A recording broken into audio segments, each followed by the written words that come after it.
Welcome to Hub History, the show where we share our favorite stories from Boston history. This is episode 130, Tide Mills in Early Boston. Hi, I'm Jake.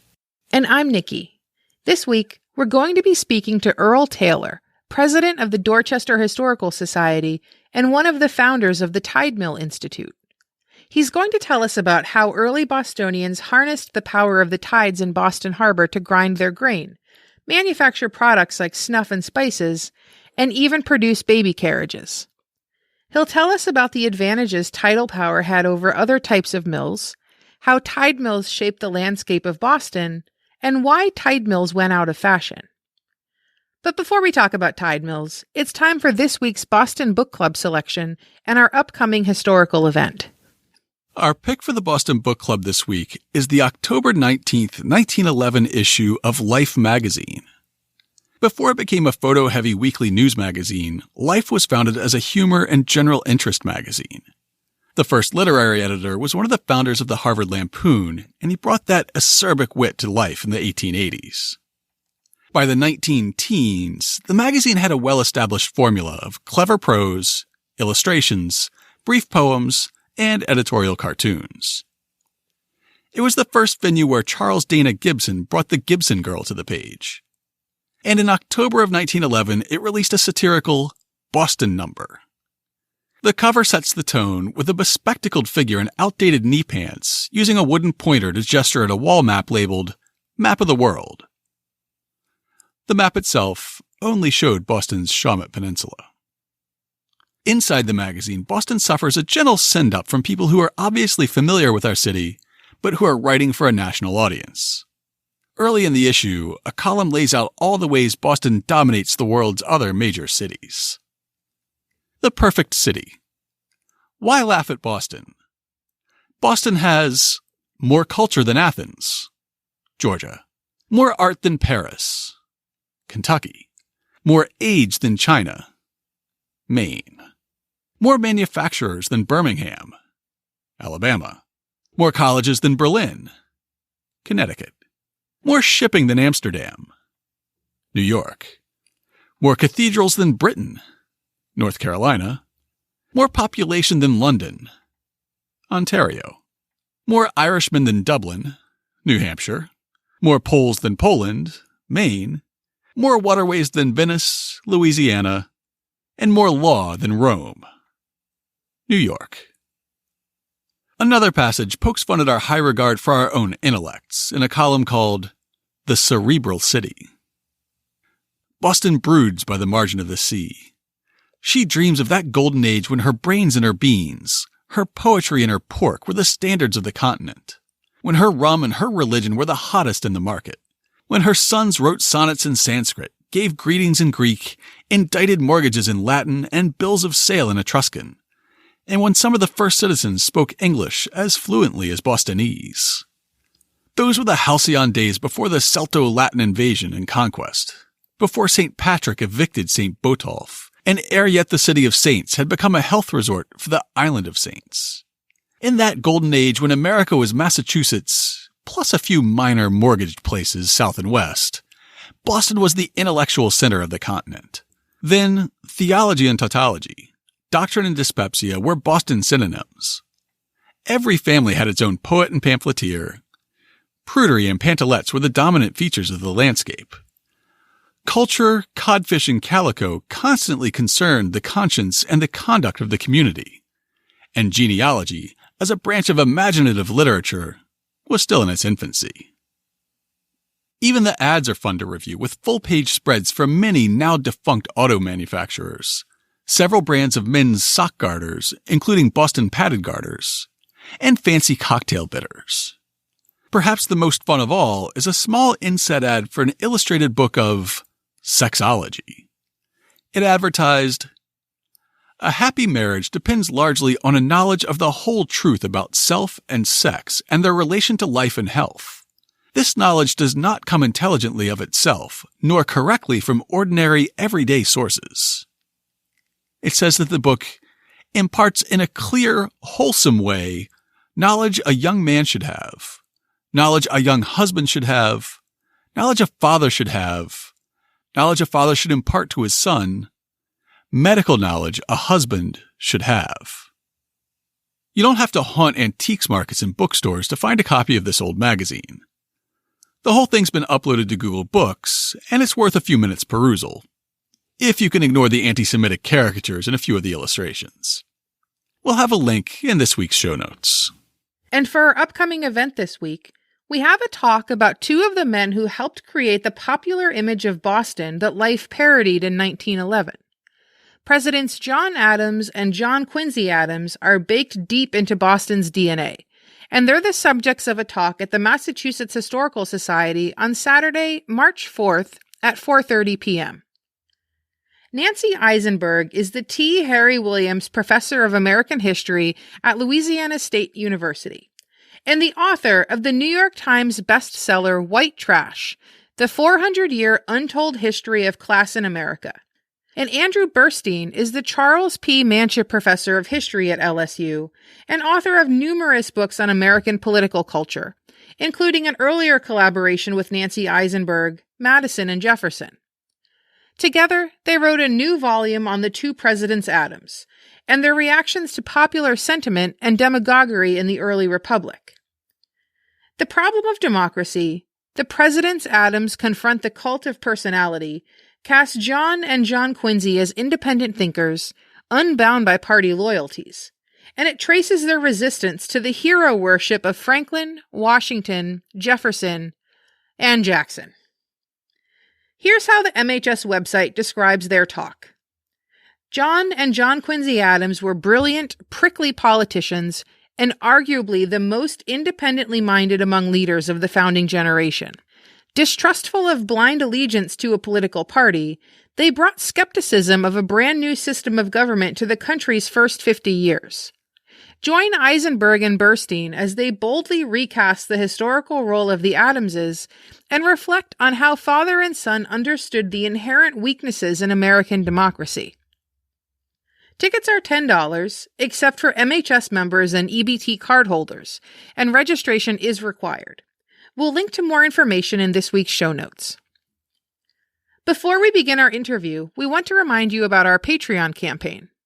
Much as we love researching and recording this show, it does come with monthly expenses. By supporting us for as little as $2 per month, you can help us break even. Plus, there are rewards at the $2, $5, and $10 monthly levels. For anyone contributing at $5 per month or more, we're going to start hosting a monthly video chat where we can talk to supporters about Boston history or whatever comes up. We hope you'll support the show and join us for our first video chat on April 30th. And we want to say a big thank you to everyone who has already contributed. And now it's time for this week's main topic. Since 2002, Earl Taylor's been the president of the Dorchester Historical Society, and he's also treasurer and a co-founder of the Tide Mill Institute. We encountered him as a speaker at History Camp in March, and he gave a fascinating presentation that we want to ask him about today. So, Earl Taylor, welcome to the show. Hello. Thank you for inviting me.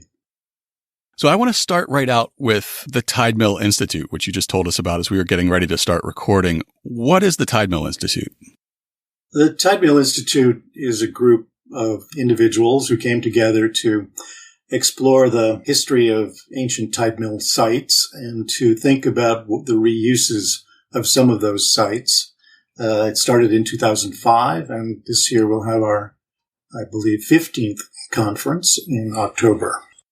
So I guess that leads to the obvious question for our listeners. What is a tide mill?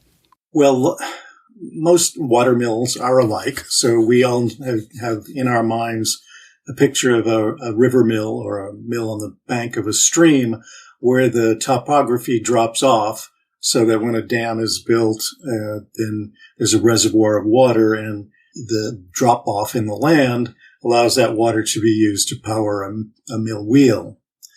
But on the coast, tide mills were built, and essentially, of course, every mill needs a reservoir of water, so a dam was built. And when the tide was at its high, the dam gates would close automatically or could be closed manually. And then when the tide had receded sufficiently, the mill could operate until, of course, the tide came back up again to impede the action of the wheel.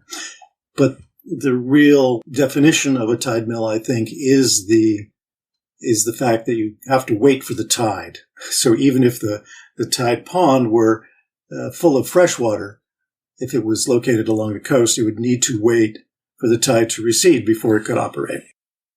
So the action of the dam in the case of a tide mill isn't holding back a stream or a river. It's actually retaining some of the high tide to keep that in reserve to run the wheel during low tide. Do I have that right?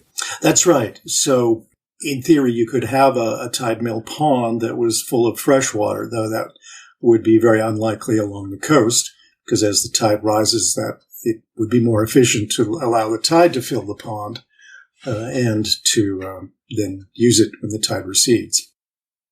When were the first tide mills built in this area?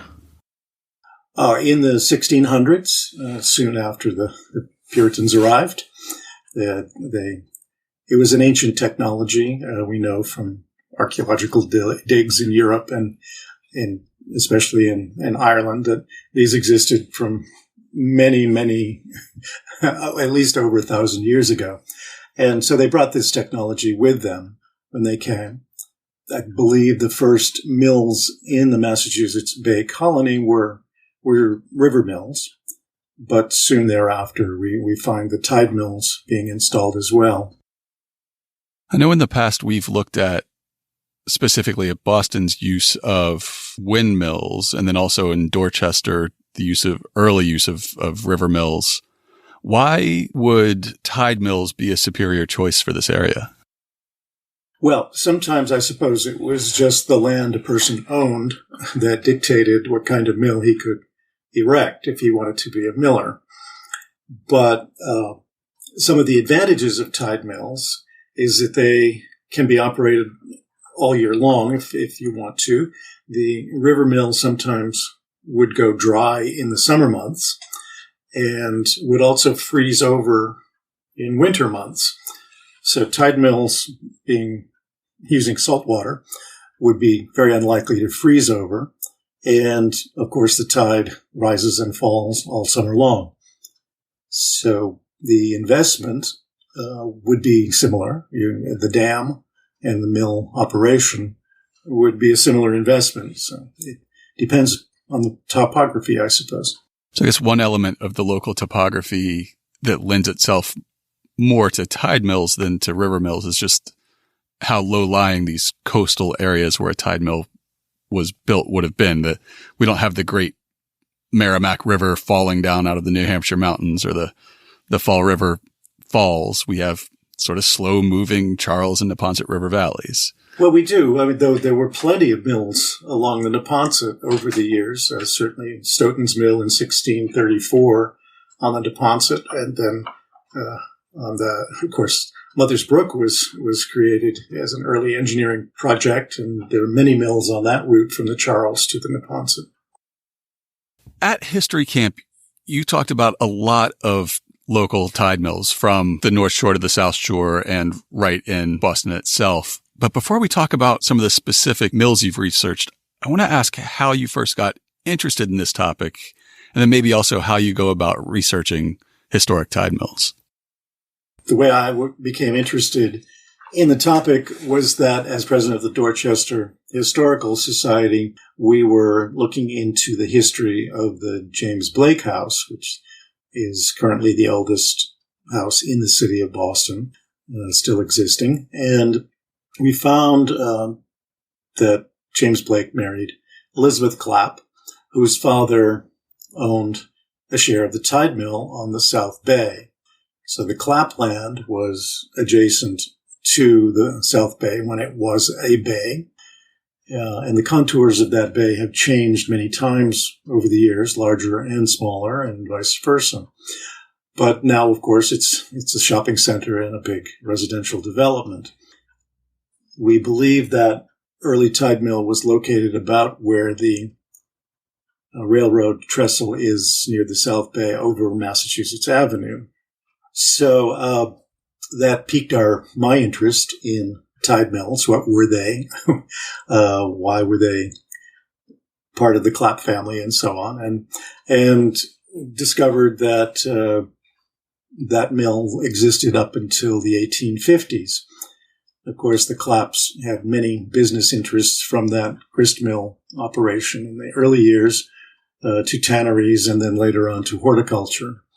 So it fit the whole picture of the Clapp family. And the Historical Society owns not only the Blake House, but the remnant of the Clapp family estate on Boston Street. So that history was important to us overall. So at some point you must have branched out from researching the Clapp family, or the Blake and the Clapp family's specific interests in a tide mill, to a more general interest in tide mills, at least around the Boston area. Well, yes. In my attempts at doing research, I contacted anyone I could who knew something about tide mills, and John Goff of Salem was one of those people, and another fellow from Maine, Bud Warren, who the three of us decided finally together that we needed to explore this topic in a more formal way. And that's how the Tide Mill Institute was formed. And then we've had the annual conference each year where we invite speakers who have an interest. Nancy C. Scholes was certainly one of those speakers in the early years for her work on making land in Boston, where a lot of these tide mills used to be located. And then various other scholars, and over the years, several from Europe, one talking about South America. So I think the essential piece of tide mills is you need a kind of certain height of tide in order to operate one. So there are places in the world where they could not be operated, and then other places in the world where that difference between high and low tides in certain areas of the world may reach 30 feet, which would be a very powerful force. In our case, I believe our tide range is about 10 to 12 feet. Yeah, I've read about 10 feet in the past, which doesn't seem like much compared to if some available areas have 30 feet. What was the Clapp mill used for? It was a grist mill, so for grinding grain. We presume in the earliest years for corn, but then probably wheat and rye and other grains. The local agricultural land doesn't support wheat and rye as well as those were supported in England. There are other parts of the United States that do better at those grains, but we certainly grew some in this area. And what were the other common types of mills in this area? Well, for tide mills, we have chocolate mills and spice mills, fulling mills, which is beating woolen cloth until it can be used to make until it's pliable and can be used to make clothing. What else? Certainly many mills. There were paper mills along the rivers. Not sure. I don't think we ever had a paper mill operation in a tide mill. Would they have been used for things like cutting lumber, making definitely boards? Cutting lumber? Certainly in Maine, there are lots of those. In the local area, my knowledge about cutting lumber was for lighter uses like doll carriages and picture frames and interior house ornaments. So perhaps it was where the force of the tide mill pond wasn't quite as great. Right. Maybe our small tides are moving a small saw. Well, exactly. Or, a tide mill can operate when the tide falls sort of to the lower levels of the mill wheel. It doesn't have to wait until it's full low tide. So in the period when there's still a little drag on the mill wheel, you could operate for light industry. And then when the tide clears the bottom of the mill wheel, then you can do the stronger work, the work that requires more force, until, of course, the tide comes back in and impedes the wheel again. So that sounds like something that sounds like a very simple design where you have a dam across a tidal creek and slowly let the water run back out of that. Actually introduces a lot of flexibility in the different types of work that it could do at different points in that tidal cycle. Are there Are there designs of tidal mills besides simply throwing a dam across a creek? Well, there are boat mills. Those are, I don't know of an actual one in our area, but a boat mill is a boat or other barge kind of structure that can be tethered to the land. And then as the water flows along beside it, the water can operate a wheel. And of course, you could set this up to work in either a rising tide or an ebbing tide. Now, I thought you had mentioned during your talk at History Camp that there was a boat mill was it at Shirley Gut or at somewhere? At Shirley Gut, there was one proposed, but we don't know that it ever existed. So it was in the records of the legislature, but we don't know that it actually was built. Gotcha. What would something like that have been used for if it had been built? I know that some of them have been used for grinding flour, and I suspect that that's always been the greatest use for tide mills in this area, certainly.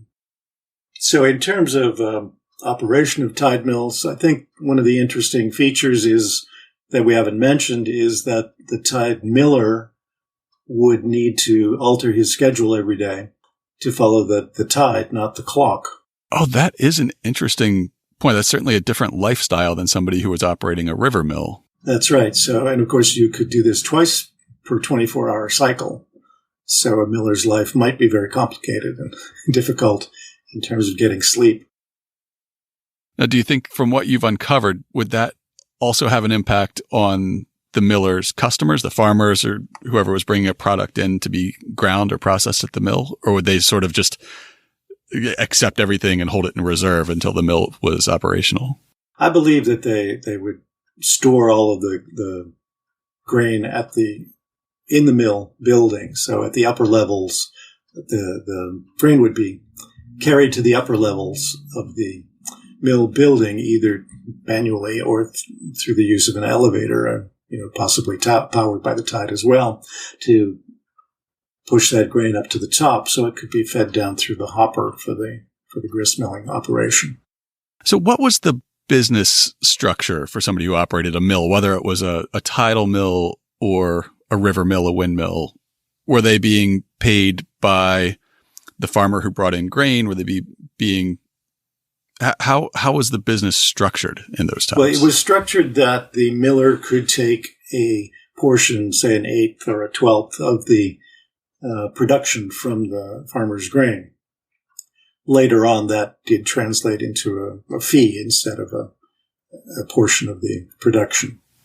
Do you have any insight into sort of the other types of mill besides grist mills? If somebody was grinding snuff or chocolate or... Right. Well, we know that the mill in Revere did turn to spices in the 1800s. So at that point, the typical spice was sold as a whole item, like a nutmeg or, a bag of whole nutmegs, and then they would need to be ground in the home. So the Slade Mill in Revere came up with the idea of grinding that and providing it in convenient package sizes so that it became a popular item for sale. And that's where they made most of their money. Later on, they acquired a company called Bell's Seasoning. And, of course, we all know the poultry seasoning. Yeah. Yep. So that gives us a good segue, since you mentioned the Slade's Mill in Revere. Can we just sort of take a survey of Greater Boston Harbor and where tide mills were located from the 17th to the 19th centuries? Sure. So they ranged from Revere to Quincy and all the waterways in between.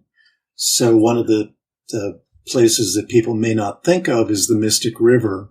And there was a tide mill as far up as Arlington. Oh, now, wow. Of course, the Mystic is a very different creature now from what it used to be. And I think all of our waterways have been somewhat altered, but perhaps the Mystic most of all. But there was salt water all the way up into Arlington. And so then the wood mill, a man named Wood, the wood mill in Arlington produced the doll carriages I mentioned once before, and some house ornamentation for the interior of the houses, so like shelf brackets and that kind of product. And so there must have been other tide mills wherever there was a sort of a convenient body of water that could be dammed off to hold the full basin, the sort of the upper portion of the reservoir. So there were at least 3 in Medford along the Mystic. Of course, we know that there are about some of the ones in Boston from many talks around Boston over the years about the Back Bay and about the Mill Pond down toward the north end, where the Bullfinch Triangle is today.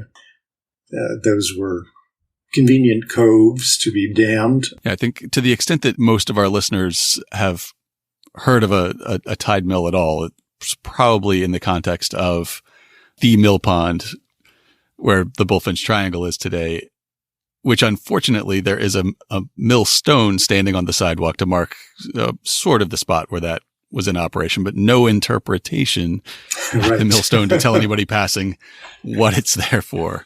That's right. So we do need to petition for some kind of interpretation of that stone. And some people then also probably know the story of the Back Bay as a tidal power project. Right. So, of course, that was built to be able to have continuous operation with a receiving basin and then an upper basin where the water would be held for the dams, and then the outflow from the mills would go into the receiving basin to wait until the tide was low. So they would be able to operate continuously. It didn't work out quite as well as planned. So I've heard that the original plan for the Back Bay called for, I think, around 80 mills to operate simultaneously. Right. And what was that number actually once it opened? It was a small number. I'm guessing somewhere around 8 to 10 at the maximum. That's no good. And I think one of the biggest problem was the mistake in estimating the mill power for each of the mills. Mm-hmm. And so that it wasn't quite as attractive to put a mill there as everyone thought it might be. It's interesting. You would think that somebody would know better by then. If I think of the mill pond over at Bullfinch Triangle, that was built, I think, almost 200 years before the Back Bay project was attempted to. Think they'd have a better handle on tidal power by then. You would think so, but we all seem to get taken in by charlatans. Even if they may not have intended to be charlatans, but they can sell a good project. Were tide mills unique to New England, or were they being built in other parts of the country as well? We know that there were rice mills in the Carolinas, and there's a whole book on them. There, the tide range is very small, and so the power could be used only for light work, and there was some operation with the rice production that could be mill-powered, and so they were used there in very low country. And in Virginia, there was one in a place called Mobjack Bay, but it's been preserved, and the building is still there. I believe that was a grist mill as well. There were some in Long Island, and you think along the Gowanus Canal on Long Island, and then further out in some of the other towns. And then on the coast of Maine, they were in practically every little cove. So for the Tide Mill Institute, are you examining the tide mills in other areas as well, or is that more focused on New England or even the Boston area? No, we are trying to give programs on everywhere in the world, but we'd like to focus on North America since there is a group called TIMS. It covers Europe, and so they've done a good job with that, and they're continuing to do so. So we are somewhat behind in North America, and that's where we're concentrating our efforts.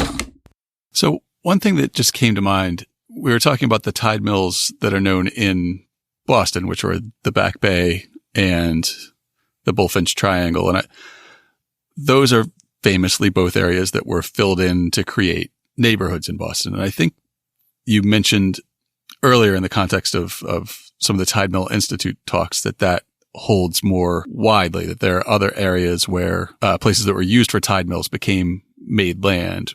Why are those two tied together? Why do tide mills seem to coincide with areas that later get developed into dry land? Well, it's in the Boston area, certainly we have this insatiable demand for more land, for more space to add people and the businesses that serve people. And the way we've done so in Boston is to expand the coastline. Well, of course, the tide mills were at the coastline. And so those were places that got filled in and covered over with playgrounds and commercial businesses and factories and so on. The outliers in the mill in Revere plus the Souther Mill in Quincy, the buildings still exist, probably because development pressure was not so great. Another reason, perhaps, for the loss of tide mill sites is that the buildings are not particularly picturesque.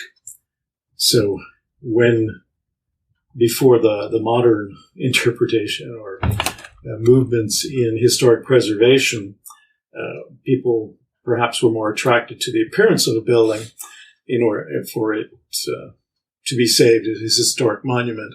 And tide mill buildings are pretty drab, built for just a purpose. They're not much more than a box. And probably in today's world, they would have been substandard construction, built only to manage the operation of the mill and not for large numbers of people or with proper fire protections or any of that.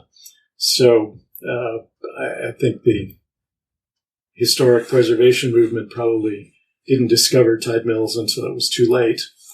Certainly land could have been filled in around tide mill buildings, and we could have preserved a few, but we didn't. So you're speaking of tide mills as something that needs historic preservation. So to that point, how recently were tide mills still in operation in the Boston area? How long ago was that given up on? I believe that it would have been the late 19th century. The Slade Mill in Revere still operated into the 1920s, but it had switched to electricity.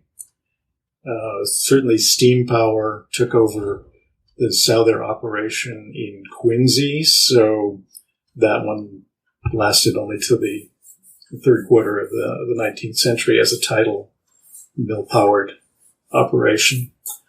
So in this area, it was certainly the 19th century. It was the last that we saw. Now, it sounds like basically a century has gone by since people were operating tide mills in Boston, but there's a lot of recent interest in harnessing the tides again, but for electricity generation in places around the world.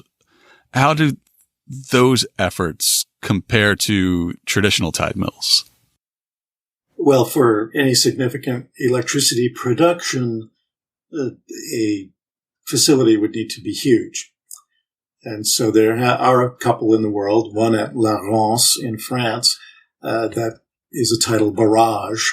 And so it's a great bridge-like structure, but with turbines in it, and the tide flowing in and out can operate those turbines to create electricity. The more modern movement is in-stream production, which means putting usually a turbine of some kind at the bottom of a tidal inflow or outflow, a tidal area, in order to take advantage of that movement of the tide, sometime usually tethered to the floor of the ocean, but it can be also floating at sea level, and as long as it's tethered. So it's something like a boat mill. And these... It sounds like a boat mill. They don't require a dam to hold back the tides. That's correct. I think some of the concerns are about the preservation of the the wildlife in the ocean. And I believe some of them have found that there have been some damage to fish, though I don't know that the studies are complete, so we don't know for sure if it's more than natural loss of wildlife around these structures. So there's a lot more research to be done, but it's a promising method of electricity production that has no bad effects in terms of polluting the atmosphere or the world.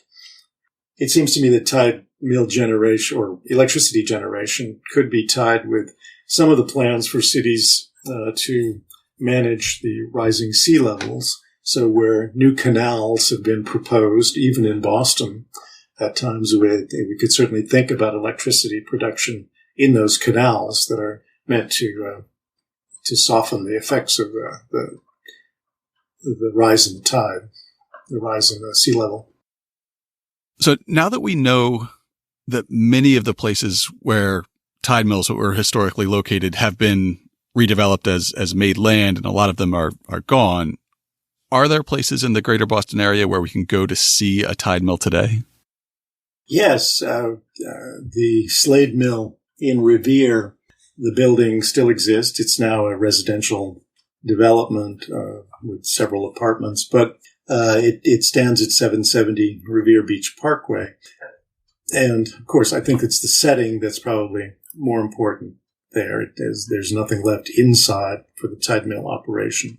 And then another one is on the Southern Artery in Quincy, the Souther Tide Mill.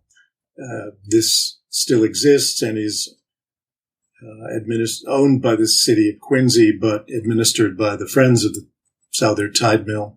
And their website is southertidemill.org, and you can find a great deal more about that one. And eventually, I think there will be interpretive programming in that building.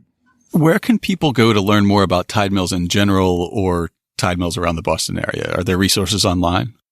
I think our website, the tidemillinstitute.org, is probably the starting point for all that. Otherwise, research is tedious, like most historic research. Earl Taylor, I want to say thank you very much for joining us today. If people want to follow you online or see more of your work, how can they do that? They can follow the Dorchester Historical Society, join the Dorchester Historical Society if they like. We do send out an illustration of the week every week so that people get an email with a Dorchester illustration and an explanation of what that was all about. Then the Dorchester Athenaeum.org, ATHENEUM.org website is one that I have put together for all those aspects of Dorchester history that I can't keep in my mind. And so there's a place to put them and find them again. Well, we'll have links to all those in this week's show notes. And once again, Earl, thank you very much for joining us today. Thank you. To learn more about Earl Taylor and tide mills, check out this week's show notes at hubhistory.com/130. We'll have links to the Tide Mill Institute and to Earl's sites, the Dorchester Athenaeum and the Dorchester Historical Society. We'll have illustrations showing how tide mills worked, and we'll include maps showing the location of some historic tide mills in the Boston area. Plus, we'll include information on visiting the 2 tide mills that remain. And of course, we'll have links to information about our upcoming event and Life magazine's 1911 Boston number, this week's Boston Book Club pick. If you want to get in touch with us, you can email us at podcast@hubhistory.com. You can call and leave a voicemail at 617-383-9255, and we might play it on the show. We're Hub History on Twitter, Facebook, and Instagram. Or you can go to hubhistory.com and click on the Contact Us link. While you're on the site, hit the subscribe link and be sure that you never miss an episode. If you subscribe on Apple Podcasts, please think about writing us a brief review. It's one of the best ways to help others discover the show. That's all for now. We'll be back next week.